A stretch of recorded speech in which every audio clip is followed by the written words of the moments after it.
Hi everyone, it's BDevine. I once again have been getting shut down from YouTube, so I'm trying this again.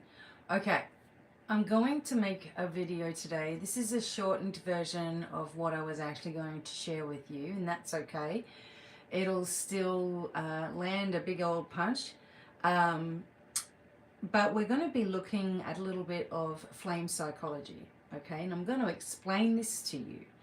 Over my many years, 36 years actually, since 1990, have been doing this work, have been connecting with people, helping to heal, readings, oracles, all that stuff.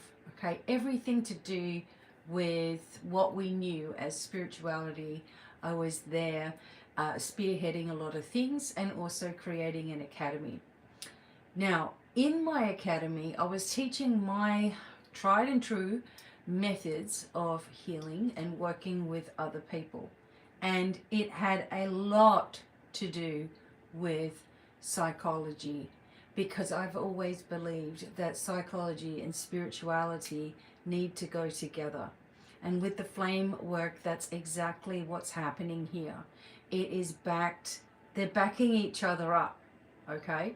So I wanted to do this because a lot of the symptoms that people have that are spiritually negative, let's say, have a lot to do with psychology, and a lot of psychological symptoms have a lot to do with spirituality.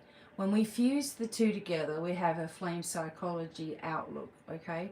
And this is going to really help you to develop a much stronger signal for yourself, a much deeper way of connecting with the abilities that you have within, a deeper look at what things upset you and why, and how you can restore your body, how you can heal from pretty much anything, okay, as you're moving ahead. If you understand yourself and your own processes, okay, this will make so much sense as we're going along. So today I'm talking about the new era of inner authority. Tomorrow, hopefully you're a patron in the flame tier, because you will have a ticket to the Temple of the Black Mirror and Vault 111. First time we're opening up a vault as a collective, so this would be really worth it to you. It's $55, and you also have access to all of the other things that I've already posted and other webinars, etc. So $55 a month, and you can be locked in for each month when I do them live, okay? Or you can just pay one time and come to the webinar tomorrow. So I will leave links below, but we will get deeper and deeper and deeper into this work, and you will have a stronger knowledge base as well by coming to the webinars. The other thing is that if you are new to the flame terminology and all of this work, then try my free course, the Flame Foundation course. It gets you started, it activates your own origin flame, and helps you to understand what this is going to do for you. Now, what we are doing is walking through, and we have been walking through a doorway, walking over a threshold, okay, into a new way, which is actually a very ancient way of looking at things. And if you've been doing a lot of spiritual work, right, but you still get hijacked by people and emotions and confusion and self-doubt, this is why. The psyche isn't integrated, okay? So I'm going to explain a little bit of this for you today, and also just encourage you to keep an open mind. Once you are focusing yourself on understanding yourself in a deeper way, once you do this, no one can say anything to you. Okay, so someone sends you a text or an email or something like that, and it seems on the surface that it is all innocent and fine.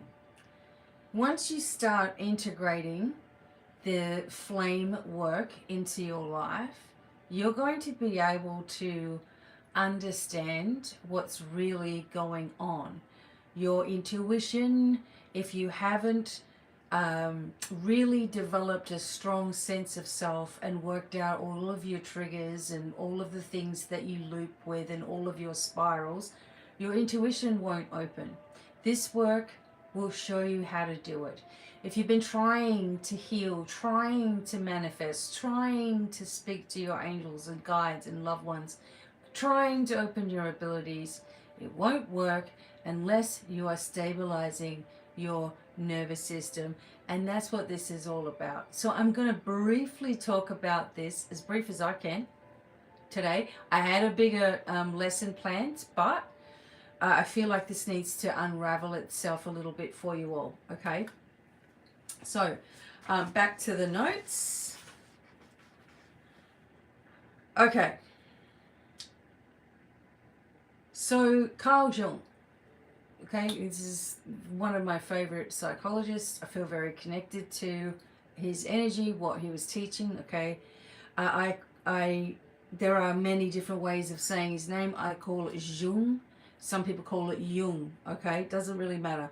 But Jungian psychology and flame work belong together. Okay, because the flame comes alive when you stop mistaking projection for truth, intensity for intuition, and wounds for guidance. So I'm going to give you a bridge, simple, useful, powerful. We are in the energy right now of Neptune in Aries, Pluto in Aquarius. We've got a Saturn conjunction coming up soon as well. So we're going to be forced to look at things in a different way. It's the way of the collective over the next 14 to 30 years. And it's the way of ourselves and how it individually will affect us also. So let me go over this. I would also recommend another book here called A Dictionary of Symbols by J.E. Solo. If you look in here about fire and flame, if you look in here about key, thresholds, doors, mirrors, you're going to understand a whole lot of symbology. This is from 1962. Okay, it's a book that will also help to ignite things and discoveries. At least it does for me. It ignites a discovery. So I will turn to a random page, okay? And today I will turn to the page of key, like the word key.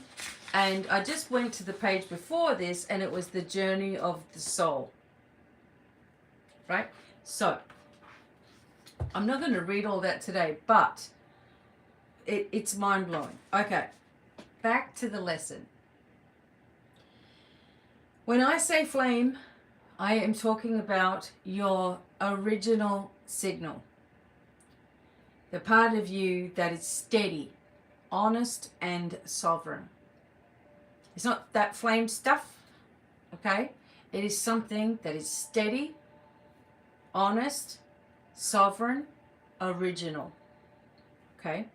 In Jung's language, the path is individuation, becoming whole. Not perfect, okay, but you as an individual understanding all the parts of yourself and becoming whole, okay? It's when you stop living from roles, from fear, from approval and the crowd, and start living from inner authority. So the flame work is not escapism. It's reality building from truth, okay? So here are 3 Jung ideas that unlock the flame. And maybe we're unlocking what he was really trying to tell us for a long time. So, shadow. 1. Your shadow is not just darkness. It's everything you learn to hide to survive. Everything you learn to hide to survive. Anger, desire, boundaries, leadership, sensitivity, power, and the big rule, what you won't own in yourself, you will see in others. What you won't own in yourself, you will see in others. That's why people accuse, they misread, and they project as well. Number 2, projection. We're just talking about this. So projection is when someone exports their own inner conflict onto you. The flame translation of that is projection is not information, it's discharge. This one line saves your nervous system. Okay, you're not taking someone else's projection, their inner conflicts, and they push it on you. You're not taking that because it upsets your nervous system. And complexes. A complex is a charged emotional program that hijacks the adult self. So abandonment complex, chasing, over-explaining, right, yourself to other people. Shame complex, hiding away, disassociating, freezing, right? Don't want to get noticed. Rescuer complex. This is what a lot of you healers out there have. Okay? Fixing everyone. I'll do it. Let me do it. I can help you. It's got to be, and it's exhausting. Authority complex. Collapse or rebellion. The flame translation to this is a complex is a leak point. It drains life force until you see it and reclaim your authority. Okay? Why does any of this matter right now? Right now, the collective field is pushing 2 things at once. Neptune in Aries, which is identity ignition. Vision must become behavior. And Pluto, in Aquarius. This is collective pressure, as Aquarius is about the collective, right? Can you hold your signal without being owned by the crowd? So projection is louder, groupthink is louder, and people are more reactive. Okay, so this is the era where clarity becomes a survival skill. You must be clear. You must learn how to stabilize yourself, and you have to stop giving in to all of the distractions and distortions. The things that drain are also the things that bind you. So, the black mirror that I'm going to be teaching about as well is a tool that separates truth from projection. So through the flame work, you will receive a ton of tools that you can use, okay, to help you to stabilize, to help you to open all that's already inside of you, to understand yourself, restore, to heal, in other words, okay? And without being paranoid about anything or over the top, but through precision, okay? The black mirror will say, is this mine? Is this projection? What pattern is this revealing? And you can ask those before you respond to somebody, to something, the little text, the little message, the little email, right? And you won't get hooked, okay? So for example, if someone lashes out and accuses you of something, instead of defending yourself, over-explaining, oh my God, what are you all upset about? You say to yourself, is there any evidence? No. Or is this a discharge? Right? So is this someone projecting at you? Yeah? Then you respond from boundary, not from your adrenaline rush of like, I know I have to prove to this person that I'm correct. My nose is so itchy right now. Okay. Whenever the angels, guides, everybody's sort of around me, pushing me to do this today. So, okay. It could be Carl. Could be Carl Jung coming in going, yes, this is what was missing. Oh, this is what was... Anyway, do this with me. Inhale for 4. Exhale for 6. Inhale for 4. Exhale for 6. I release what's not mine. I return projections to their source cleansed. I call my energy home. Okay? Okay. Now, in this calm state, you ask yourself, well, what part of me is activated right now? Okay? What part of you was activated when you got the little text or the email or the message or whatever it was? And it might have been shame or abandonment or fear. There might have been anger there or something, right? Or like you have to prove yourself. Someone's got the wrong idea. And as you calm everything down, what's activated? Nothing's really activated, you're just calm. So you can see clearly the projection, okay?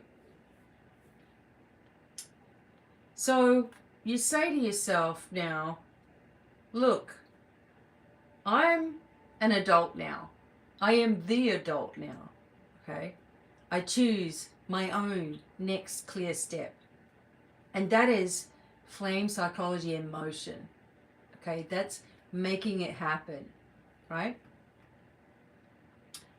So the daily protocol, I call it a little bit of a method, would be that you regulate the body, regulate the nervous system, you name the complex, what part of you is activated, okay? It might even be that you just wake up feeling something or feeling sad or feeling aggravated for no real reason sometimes, and that has a lot to do with something that may have happened a couple of weeks ago.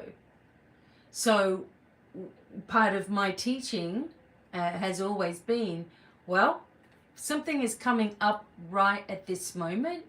What was happening 2 weeks ago? Because if you can't think of someone you've talked to or a message you've gotten, or maybe you haven't gotten any of those things, something I can guarantee, if you all of a sudden have a flu, if you all of a sudden have a sore back, if you all of a sudden have something going on, right, on a physical level, then on an emotional level and somatically, you've picked it up a couple of weeks ago. And it's your job to figure out what that is, okay? So we name what part is activated. We ask, is this mine? Is this a projection? Is this a pattern? So you're sort of dialoguing with yourself a little bit. You speak your boundary sentence, short, final, no explaining. And if you've watched me for any time, you know that when you are direct and to the point, it may take people aback and they may say what they're going to say. That's what they felt anyway. So just, it's better off for you to just keep it real, right? It's still a no for me. I don't respond to that, right? You're not rushing to respond to someone to fix it, to make it all better.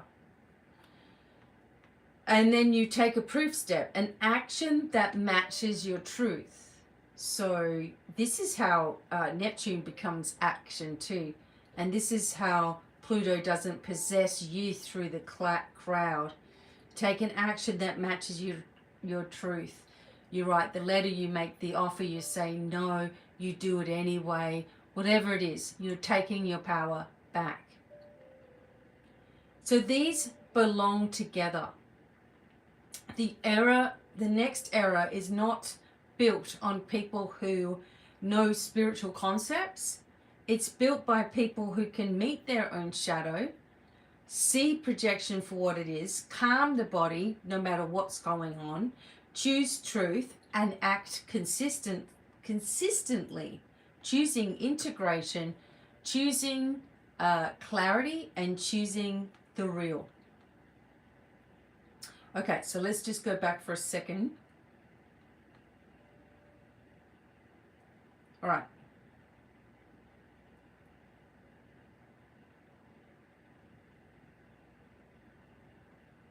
All right. So just bear with me for 1 second. So I was talking about complexes before, and I knew I had written more about this. And in Jungian psychology, a complex is a charged emotional pattern, like an inner sub-personality. It's formed, as I've said to you before, around trauma, unmet needs, shame, or some kind of belief system.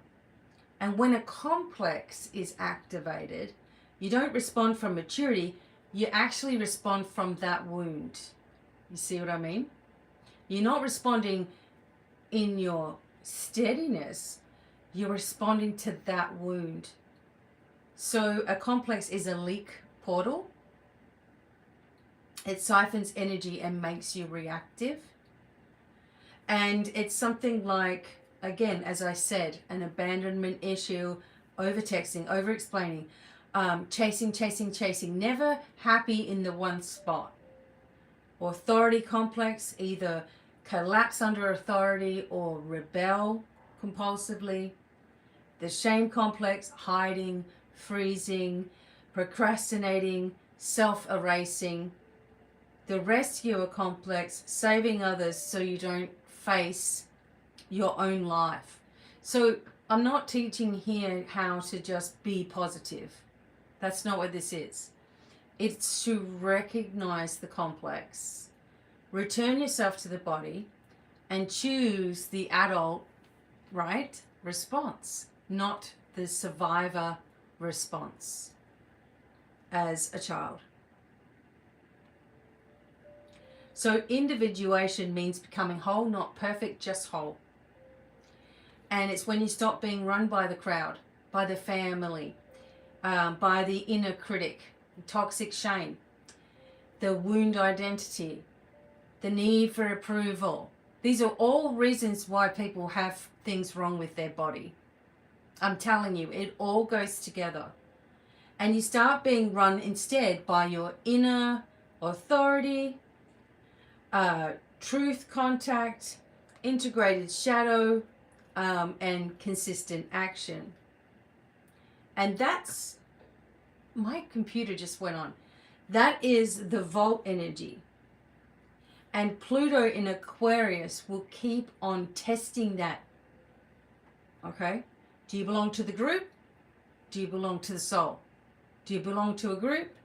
Do you belong to the soul? Okay.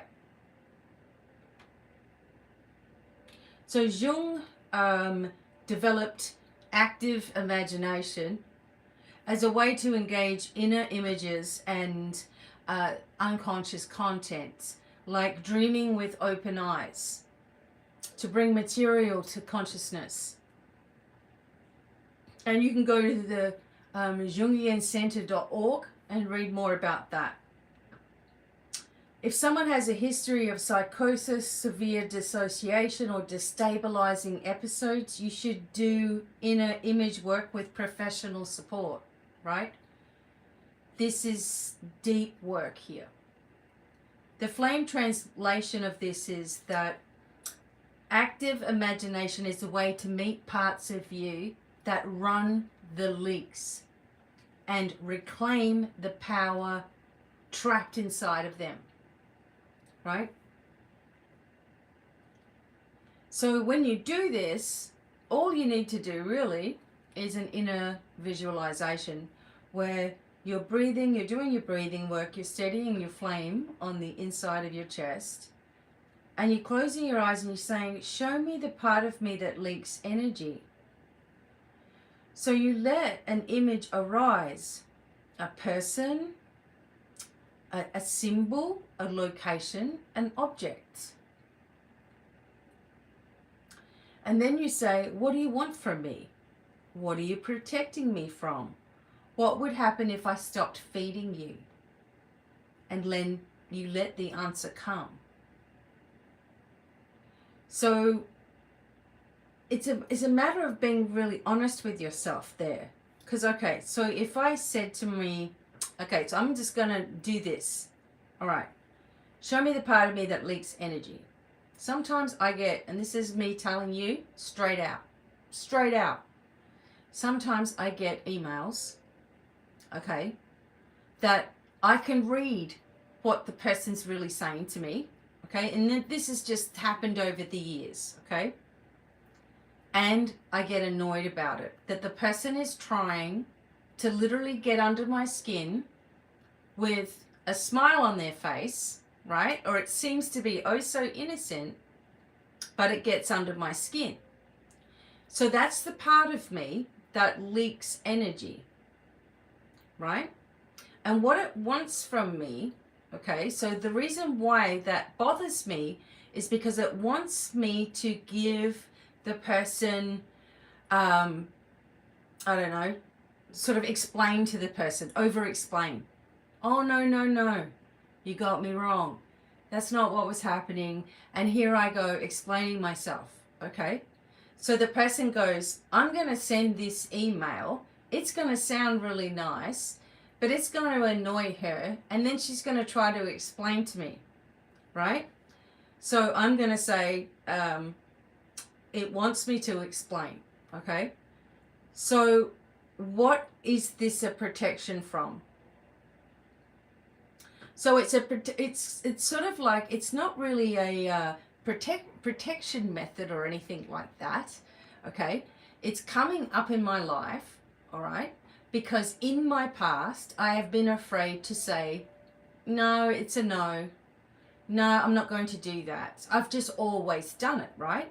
So this wants me to do it, and it's protecting me from doing it by pulling myself in and breathing again and not answering, right? And then what would happen if I stopped feeding this feeling? Okay, well, it would get easier. That you would see something and it would just be gone, out of sight, out of mind. Okay, so instead of seeing it, reacting to it, getting annoyed, and it's feeding into this sense of having to do, and feeling frustrated with that, right? Instead of that, I simply delete the email, the message, whatever it is, and go on about my day without feeling that I need to explain myself because someone has projected onto me. You see? Now that's just being honest. That's just one example of how something can come up and irritate you for no reason. On the surface, it feels like there's no reason. When you look deeper, you understand what the reason actually is, okay? So then you're able to say, okay, I see what this is. I'm not a kid anymore that has to prove themselves or, needs to be people to be approving of me, right?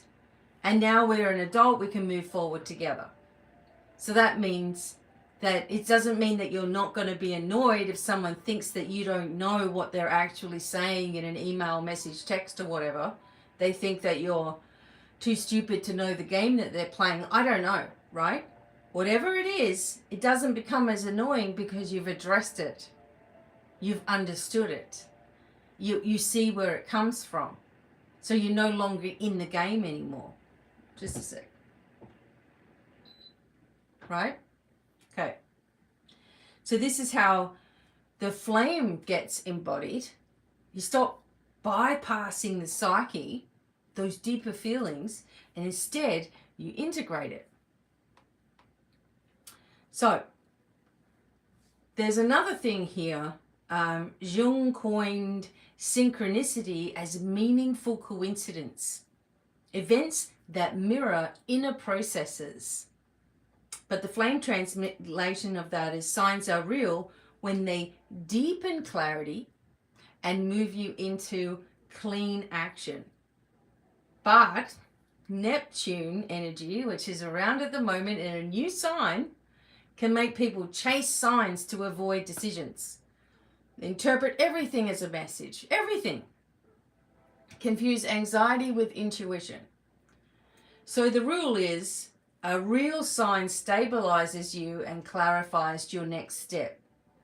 A false sign agitates you and makes you dependent. So, Neptune in Aries demands vision, decision, and action. So, interestingly enough, The word sign is in this book of symbology. So I'm going to look here. And I keep seeing Jung in here as well. So I know I'm on the right track, saying stuff perhaps that he wasn't able to. Okay, signs. Let me be.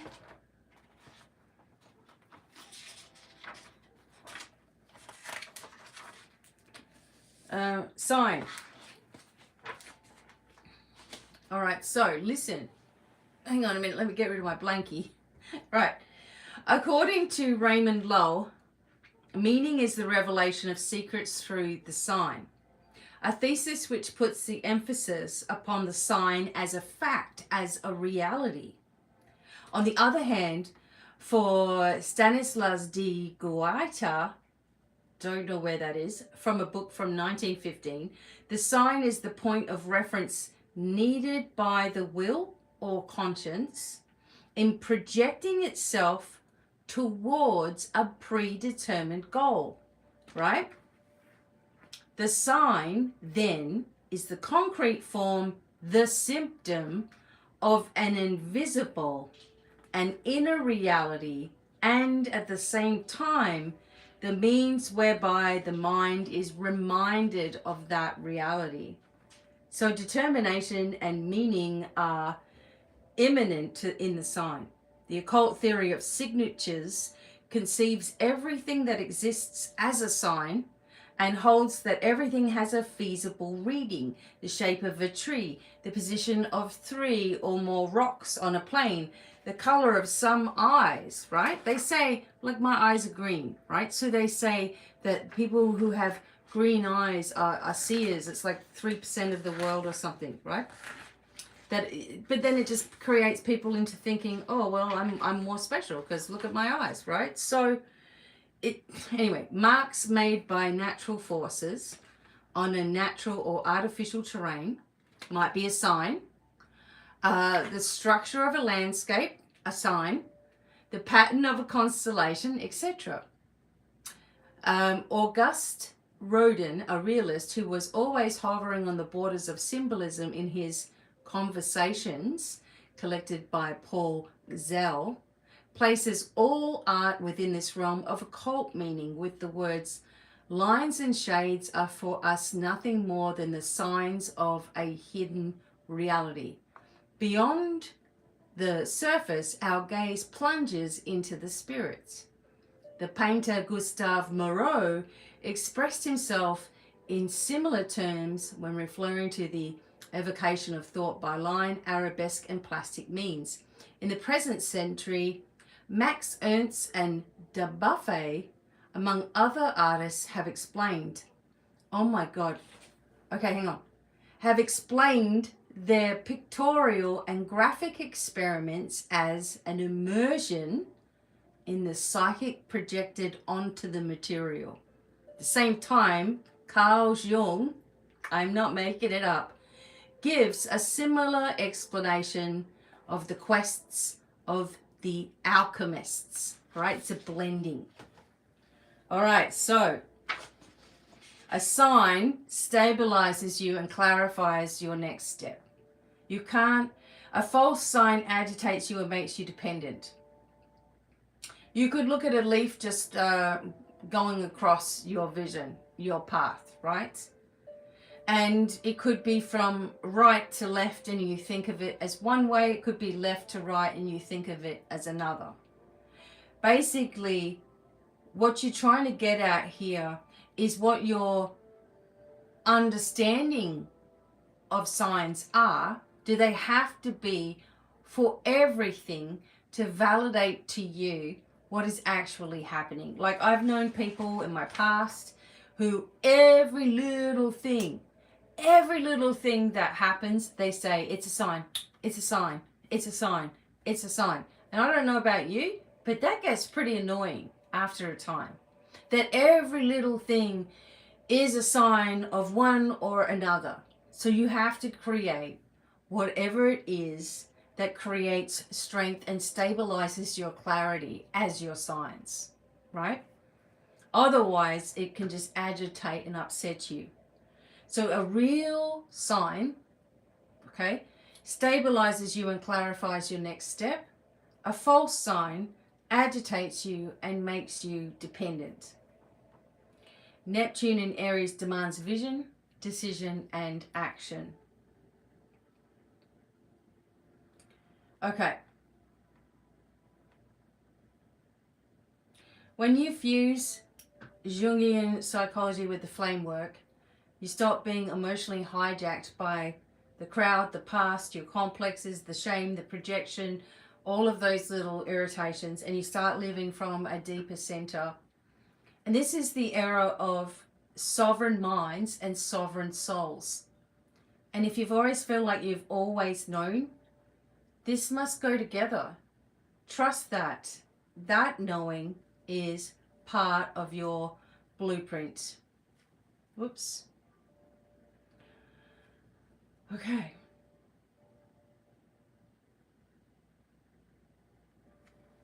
All right.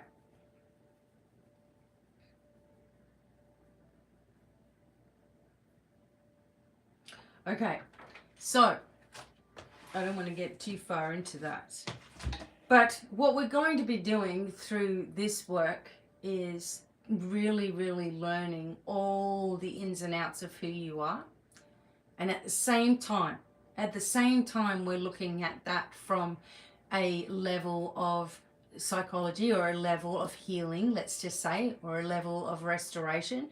We're also looking at it as something that we've actually always done, as in very, very ancient versions of ourselves. We're activating more and more and more and more corridors of our blueprints. This way, we learn very, very quickly rather than taking a very long time to learn something. Like I have just known people who've gone around in circles and gone around and around and around and around they go. And it won't matter what you say, they refuse to stop going on that hamster wheel. Like it, for whatever reason, they won't look at those other aspects that may be causing those things or triggering those things or bringing those things through. And instead of understanding, okay, if I do this, I'm going to become really, really strong. I'm going to have amazing psychic abilities. I'm going to be able to open my creativity. I'm going to connect with a loving partner. I'm going to have my art and my dreams and my goals and desires right in my face because I'm choosing myself, my focus, and my stability over the top of my need to completely explain or completely fix something or loop around with all the reasons why not, or this isn't happening so it must be this, and this person's doing this so it must be this. So we stop all of that nonsensical stuff that we're trying to make sense of. We stabilize, steady our flame, and the focus of becoming more whole or more of who we really are, while not being afraid of looking at the shadow aspects of the self and the projections and the fears and all of these things.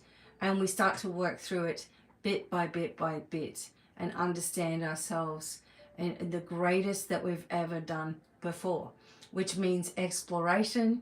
It means remembering and returning to the truth of who you are. Now, whether somebody likes that, gets it, understands it, projects that they think that you think that you're something else now, or it in a bit, or whatever it is that you think, or trying to get under your skin by the texts or the messaging or whatever it is, right? It doesn't even make any matter to you, because you constantly are able to bring yourself back into a balanced, stable frame of mind. Okay, and where the mind goes, the body goes as well. Mind, body, soul. I hope this has been something of interest to you, and we can certainly dive deeper into all of this. It will become a course eventually where I'll be able to really dive in, okay? If you haven't done the free course, please do. But until the next time, hope to see you tomorrow, Saturday the 31st of January, for these webinars. Until the next time, many blessings and bye for now.